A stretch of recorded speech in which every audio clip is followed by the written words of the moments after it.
Hai hai hai, perkenalkan aku Hotman Gajah Manik dengan NIM F24012010109 dari IPB University. Mau berbagi ilmu nih sama kalian semua, yaitu tentang pariwisata berbasis sumber daya hayati. Pariwisata erat hubungannya dengan objek wisata, ada yang alami dan ada yang buatan. Apa sih objek wisata alam itu? Objek wisata alam adalah sumber daya alam yang berpotensi serta mempunyai daya tarik bagi wisatawan, serta upaya pembinaan cinta alam baik dalam keadaan alami maupun setelah ada usahanya, ataupun buatan. Lebih lanjut, objek wisata adalah suatu perwujudan dari ciptaan Tuhan, tata hidup, seni budaya, serta sejarah dan tempat atau keadaan alam yang mempunyai daya tarik untuk dikunjungi wisatawan. Potensi wisata adalah berbagai sumber daya yang dimiliki oleh suatu tempat dan dapat dikembangkan menjadi suatu atraksi wisata yang dimanfaatkan untuk kepentingan ekonomi dengan tetap memperhatikan aspek-aspek lainnya. Potensi wisata bisa dimulai dari lingkungan sekitar, keanekaragaman hayati misalnya. Amati lingkungan sekitarmu dan temukanlah organisme-organisme yang berpotensi dijadikan sebagai potensi wisata.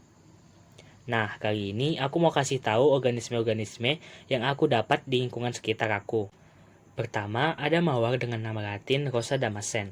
Mawar identik dengan keindahan dalam estetika murni, yaitu menyangkut pengalaman estetis dari seseorang dalam hubungannya dengan segala sesuatu yang dicerapnya.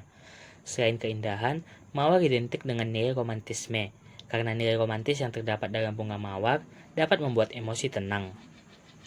Potensi wisata yang dapat diwujudkan melalui pengembangan dari bunga mawar yaitu membuat usaha pelestarian bunga mawar dalam bentuk taman bunga yang dapat dikunjungi wisatawan.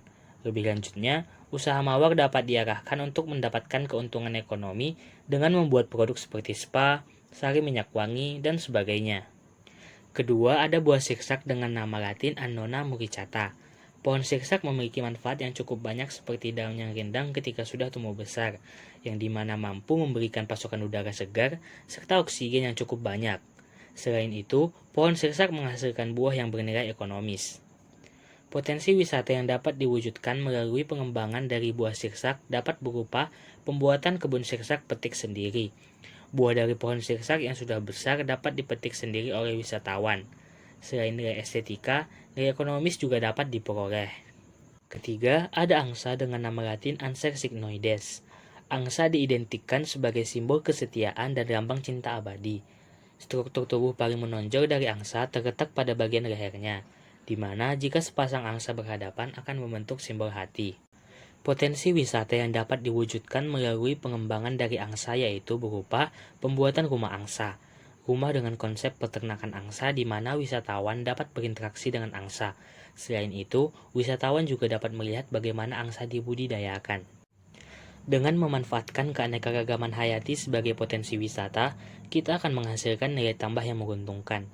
Tapi ingat, mengembangkan sumber daya hayati tidak melulu tentang menghasilkan nilai tambah, namun harus mampu mempertahankan serta membudidayakannya.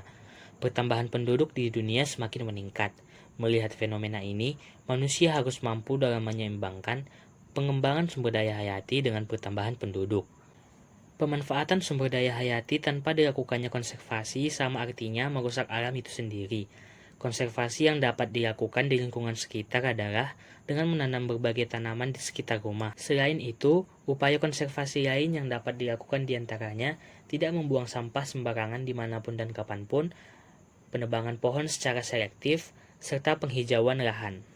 Satu lagi hal penting yang harus dilakukan adalah edukasi tentang pentingnya untuk selalu mencintai ekosistem serta memanfaatkannya secara berkelanjutan kepada generasi selanjutnya.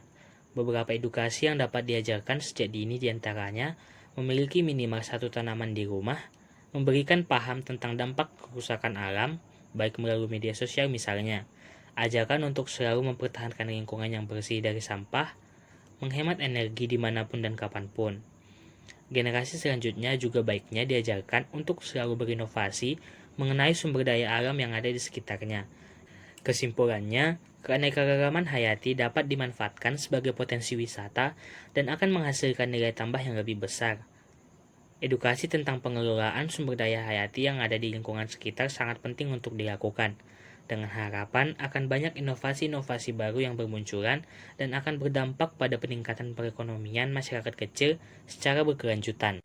Akhir kata, saya ingin mengucapkan terima kasih kepada pendengar yang sudah mendengarkan podcast singkat ini. Semoga hal yang saya sampaikan bermanfaat bagi kita semua.